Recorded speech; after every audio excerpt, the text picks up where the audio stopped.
Good morning. I'm really sorry that I can't be with you today, but I've recorded this, so hopefully this is almost as good as me being with you. And I'm going to go ahead and share my slides so I can talk to you about how dementia research and services are changing.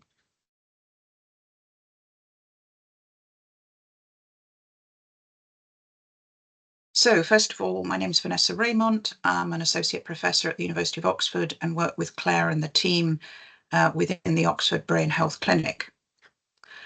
First thing to say is an awful lot is shifting in terms of dementia management and treatments at the moment. On the right-hand side of this slide, you can see a diagram that was published this year in a paper that looked at modifiable risk factors that could impact the likelihood of people progressing into dementia. And you can see the different percentages associated with these risk factors through different phases of life. And really the biggest risk factor out of all of these was hearing loss, but you can also see that there is an impact of depression, head injury, physical inactivity, diabetes, smoking, obesity, social isolation, and others. But overall, if you add all of these up, it means that potentially 45% of cases of dementia could be preventable if we got this risk management better. The other thing I'm going to talk about today is where we are with disease markers that we can now measure in the blood.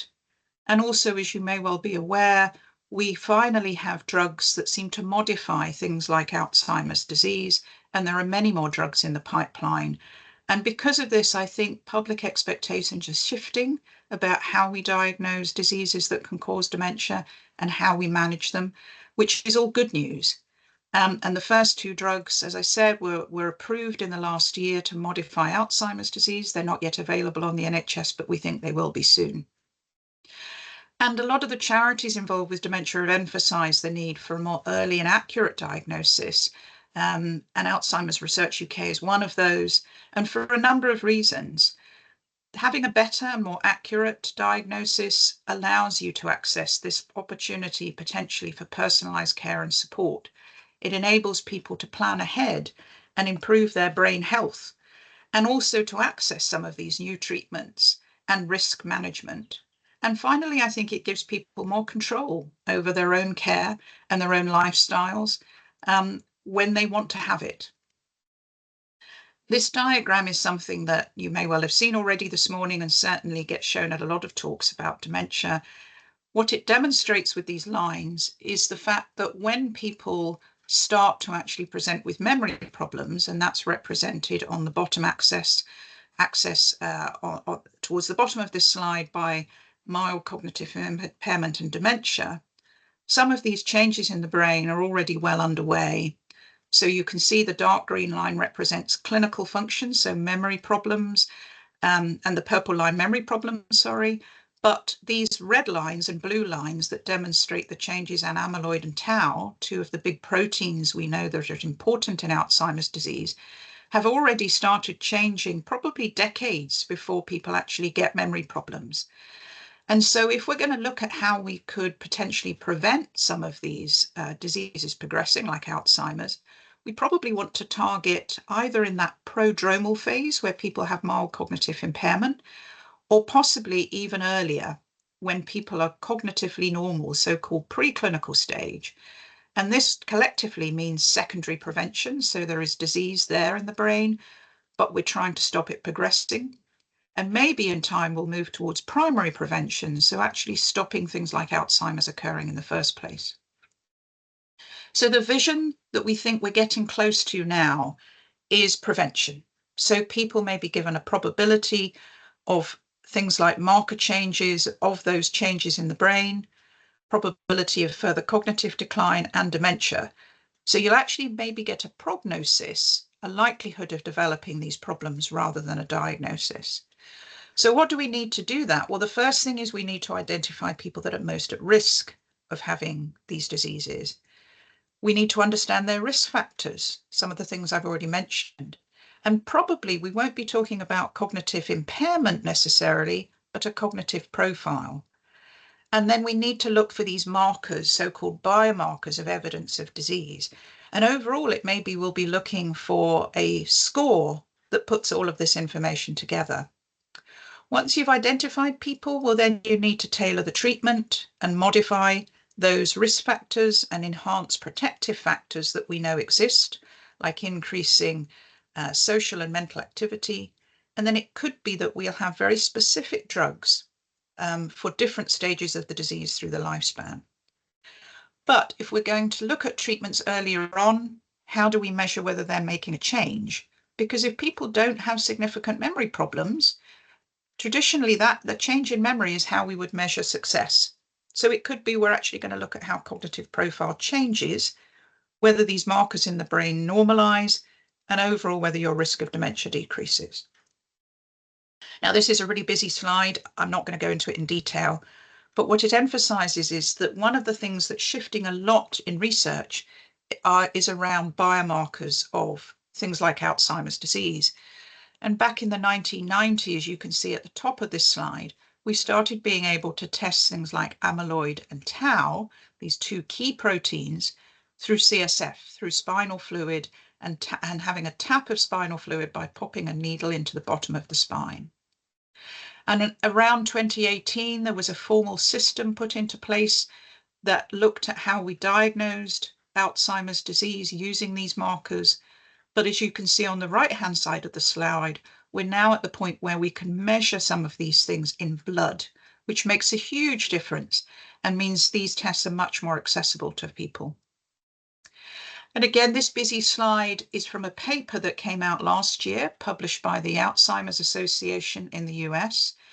And the red square highlights that this is the first time it's been suggested that really a diagnosis of Alzheimer's disease can be made primarily with these biomarkers.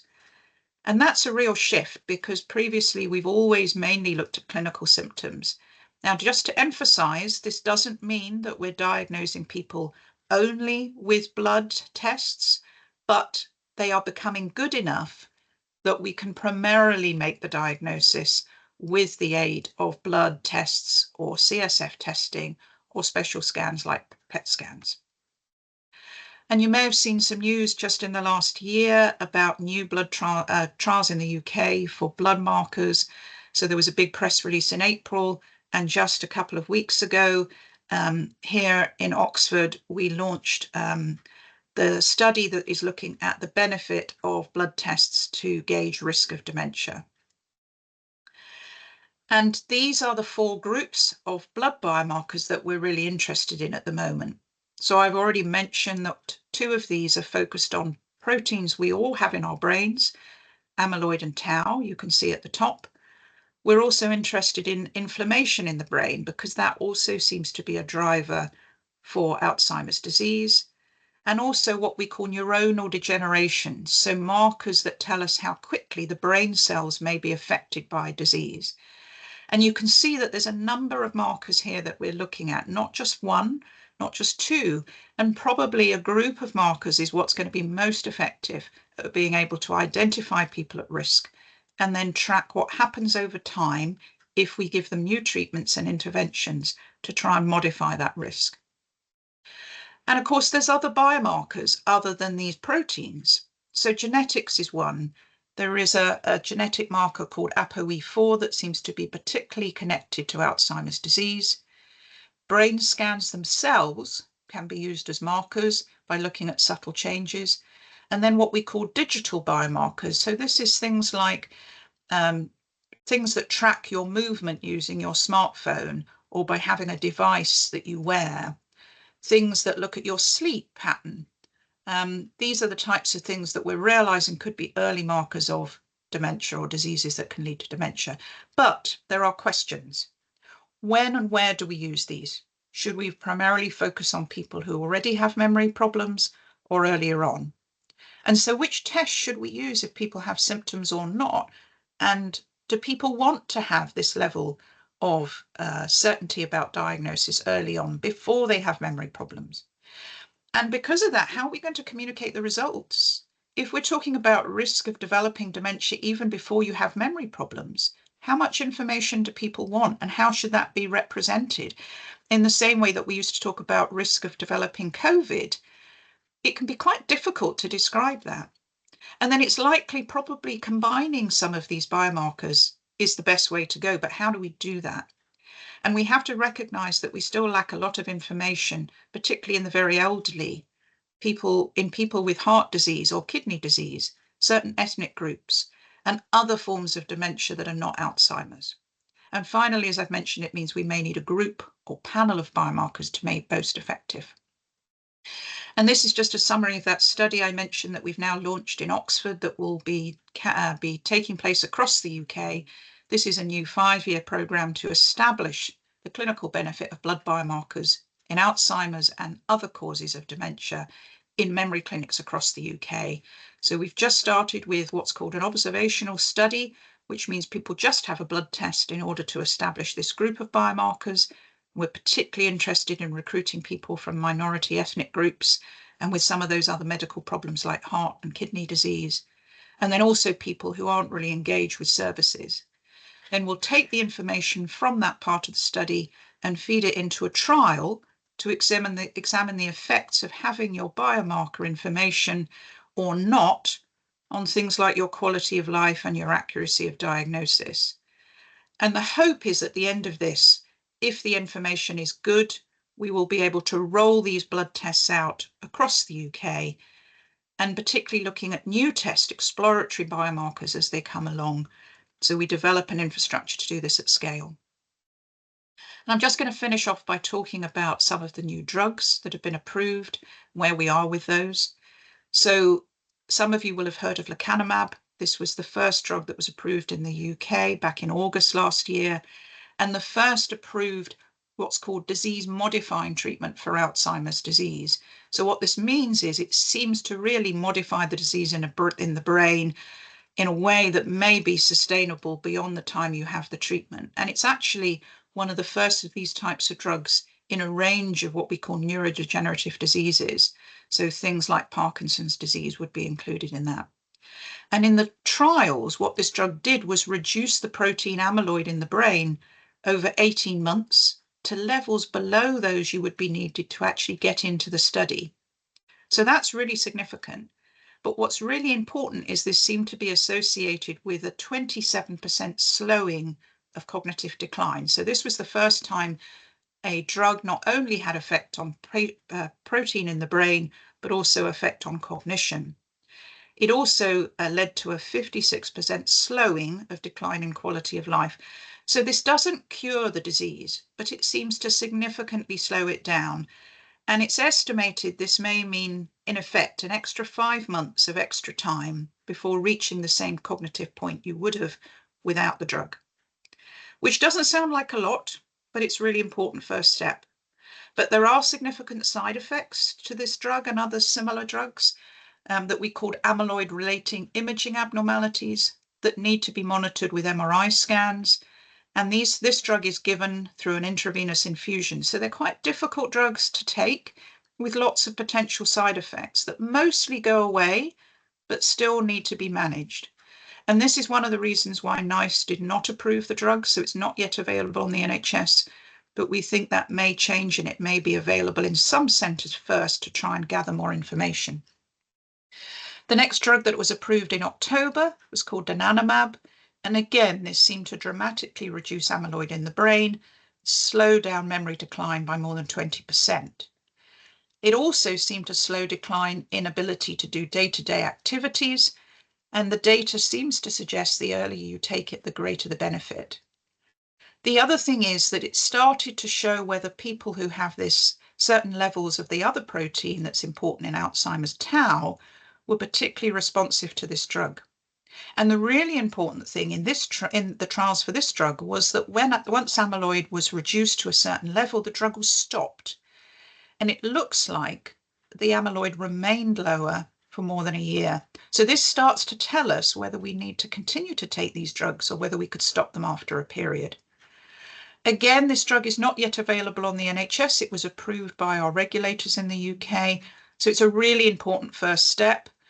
And there are other drugs in the pipeline that look at treating tau and inflammation, some of the things I've already mentioned. One of those drugs that's in the pipeline is called ramucirumab, which again is another good first step because unlike the previous two drugs I've mentioned, it's delivered subcutaneously, so much more accessible for people. So that means it's an injection under the skin rather than into your veins. And all the data from these trials is telling us that maybe the rate at which we remove amyloid matters, and that you only get benefit from the drugs if amyloid is removed for long enough. So we're learning more and more about whether these drugs work and how. So finally, this is a diagram from a memory clinic that was published a few years ago that demonstrates roughly what a memory clinic looks like now. So you get referred into a memory clinic, a doctor would take information about your family history, maybe do some blood tests. Those are done in the GP, with your GP in the UK. You may get a physical examination.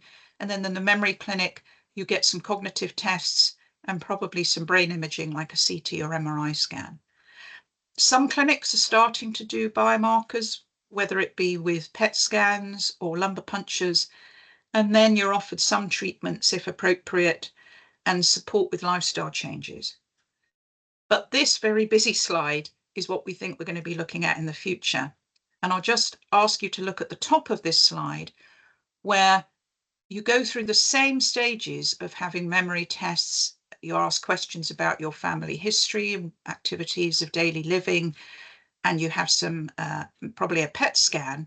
But what we're thinking in the future is you now definitely will have your biomarkers tested either through blood or spinal fluid or a PET scan, and then you may start some of these new treatments and then have more scans for monitoring. But on the bottom of this slide, what this really emphasizes is that digital assessments, so things like things on your phone or watches that you may wear, and blood tests could suddenly make all of these new markers much more accessible and much easier to give.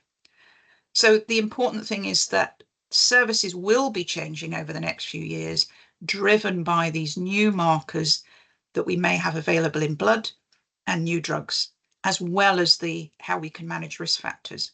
So to summarize, prevention has come a long way and we're getting closer to preventing dementia.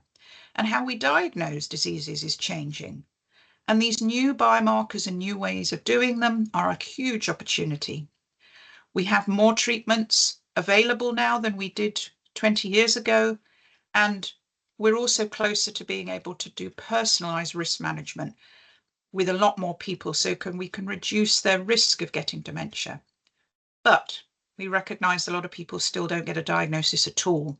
So we really need a very unified approach to ensure access for everybody. So thank you very much, and I hope you enjoyed my talk. Thank you.